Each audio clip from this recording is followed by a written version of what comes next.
दोस्तों, आप लोगों ने YouTube पर बागेश्वर बाबा की बहुत सारी वीडियोस देखी होंगी, जिन्हें देखकर आपके मन में ये सवाल भी आया होगा कि आखिर बागेश्वर धाम की सच्चाई क्या है। आखिर क्या वाकई में सुंदर चेहरे और माथे पर टीका लगाए ये शख्स जिन्हें लोग बागेश्वर बाबा कहते हैं वो एक सच्चे बाबा हैं, या फिर ये भी बाकी बाबाओं की तरह ढोंगी हैं? और अगर ये भी उन्हीं बाबाओं की तरह है तो मध्य प्रदेश की पुलिस आखिर कर क्या रही है? आज के इस वीडियो में हम आपको बागेश्वर धाम और बागेश्वर बाबा की पूरी सच्चाई बताने वाले हैं, जिसे देखने के बाद यकीन मानिए आपके भी होश उड़ जाएंगे। आपको बस वीडियो के अंत तक मेरे साथ इसी तरह बने रहना है, और अगर अभी तक आपने हमारे चैनल अनोखी दुनिया को सब्सक्राइब नहीं किया है तो जल्दी से कर लीजिए। कमेंट्स में जय बालाजी सरकार और जय श्री राम जरूर लिखें। आजकल आपने इंटरनेट पर लंबे बालों वाले और माथे पर चंदन का तिलक लगाए प्रवचन देने वाले इस शख्स के बारे में बहुत सुना होगा। आए दिन इनके वीडियोस भी देखते रहते होंगे, पर क्या आपको मालूम है कि ये कोई साधारण शख्स नहीं है, बल्कि इनके ऊपर स्वयं बालाजी यानी कि हनुमान जी की कृपा है,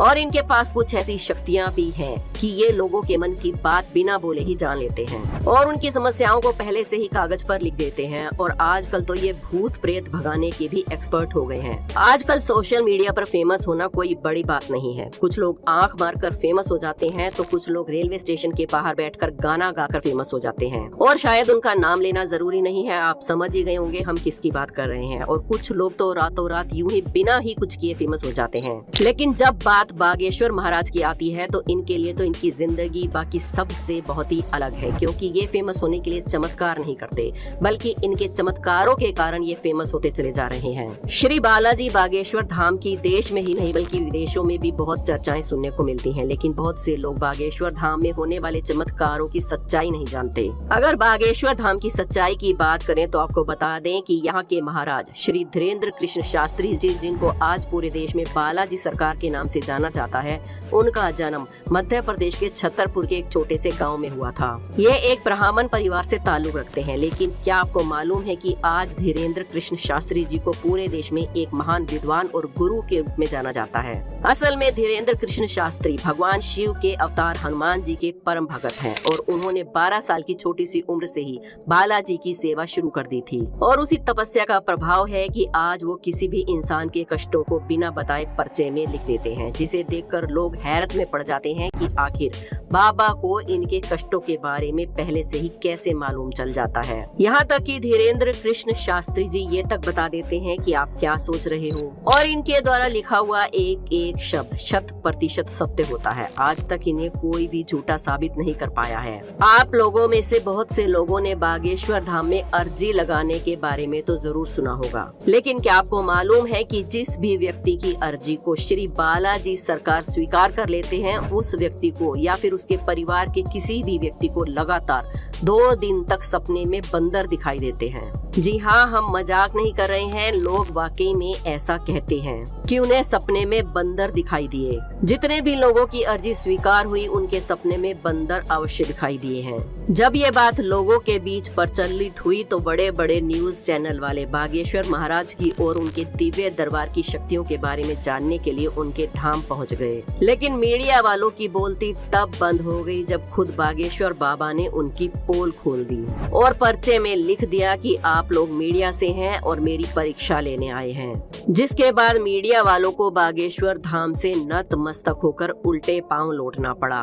बागेश्वर महाराज, जिन्होंने बालाजी की कृपा से हजारों भक्तों का भला किया है और वर्तमान में विदेशी यात्रा भी कर रहे हैं ताकि विदेशों में रहने वाले लोगों की सहायता भी कर सकें। इतना ही नहीं, महाराज श्री धीरेन्द्र कृष्ण शास्त्री सनातन धर्म पर आजकल लगातार हो रहे हमलों को लेकर भी बहुत ज्यादा चिंतित है। फिर चाहे वो कावड़ियों पर हो रहे हमले हो या फिर शांति के साथ निकल रही हिंदू धार्मिक झांकियों पर पथराव। और इसीलिए हिंदू समाज को जागृत करने के लिए उन्होंने बुलडोजर वाली बात कही, और जिसे लेकर वो पिछले दिनों काफी कंट्रोवर्सीज में भी रहे।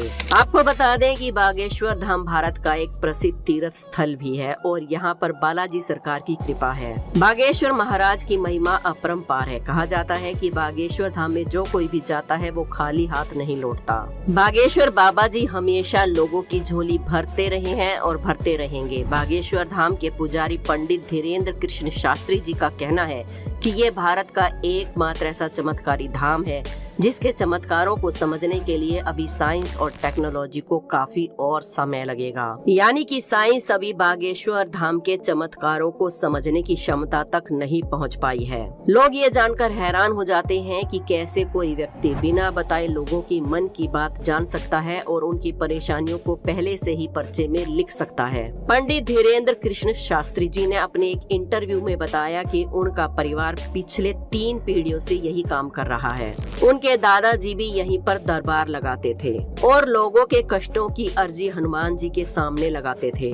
वो अपने दादाजी को ही अपना गुरु भी मानते हैं और उन्हें दादा गुरु बोलते हैं। उनका कहना है कि ये शक्तियाँ उन्हें अपने दादाजी से यूं ही विरासत में नहीं मिली है, बल्कि इसके लिए शास्त्री जी को कठोर परिश्रम भी करना पड़ा है। तब जाकर वो बागेश्वर महाराज के तौर पर पूरी दुनिया में प्रसिद्ध हुए हैं। बागेश्वर धाम का इतिहास बहुत पुराना है। बागेश्वर धाम की सच्चाई के बारे में बताते हुए लोग कहते हैं कि बागेश्वर धाम मंदिर चंदेर कालीन है।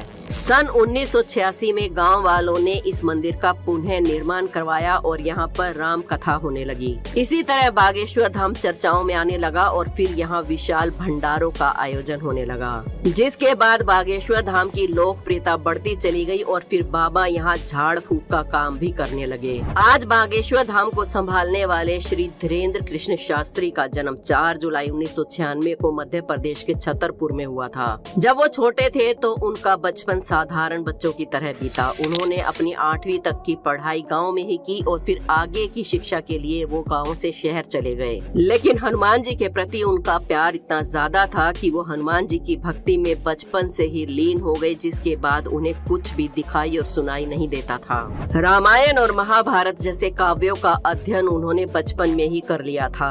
हालांकि जो लोग अभी तक बागेश्वर धाम नहीं गए हैं वो उनकी शक्तियों और चमत्कारों से वंचित है और उन्हें ढोंगी भी कहते हैं। यहाँ हम आपको एक बात और बता दें कि जहाँ भी प्रसिद्धि होती है उसके साथ अफवाहें और गलतफहमियां जोड़ दी जाती हैं। और आज के इंटरनेट और 5G के जमाने में ये काम करना कोई मुश्किल बात नहीं है। आजकल इंटरनेट पर एक वीडियो वायरल हो रही है जिसमें एक बहुत बड़े विशाल पेड़ को हवा में लटकता हुआ दिखाया जा रहा है और कहा जा रहा है कि ये पेड़ बागेश्वर धाम में है। लेकिन हम आपको बता दें कि ये पेड़ हरियाणा के हिसार जिले के हांसी शहर में है। ये पेड़ हांसी शहर के एक मंदिर में है जो हनुमान जी का मंदिर है, जिसे समाधि नाम से पुकारा जाता है। आप कभी हरियाणा जाएं या हिसार जाएं तो इस मंदिर के दर्शन जरूर करें। अगर आप इस पेड़ के बारे में विस्तार से जानना चाहते हैं कि ये पेड़ बिना जड़ के हवा में लटकते हुए किस तरह से हरा भरा हो सकता है और किस तरह से सर्वाइव कर रहा है, तो हमें कमेंट्स में जरूर बताइए। हम इस पर आपके लिए एक वीडियो जरूर लाएंगे। बाकी आपका बागेश्वर महाराज के बारे में क्या कहना है? क्या आपको भी लगता है कि उनके पास कुछ चमत्कारी शक्तियां हैं या बालाजी की उन पर कृपा है? तो हमें कमेंट्स में जरूर बताइए।